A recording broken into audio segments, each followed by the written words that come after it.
কিভাবে বুঝবেন আপনার মাইগ্রেন হেডেক হয়েছে? মাথার একপাশে তীব্র ব্যথা হয় এবং কম্পন বা স্পন্দন অনুভূত হয়।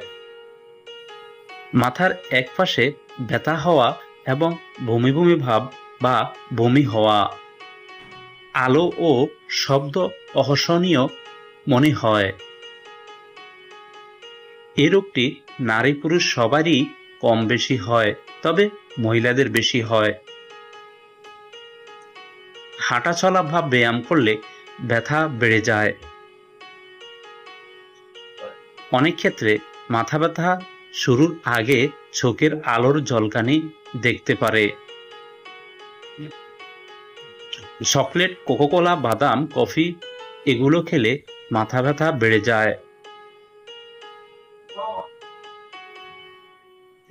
এই লক্ষণগুলি যদি আপনার থাকে তাহলে বুঝবেন আপনার মাইগ্রেন হয়েছে।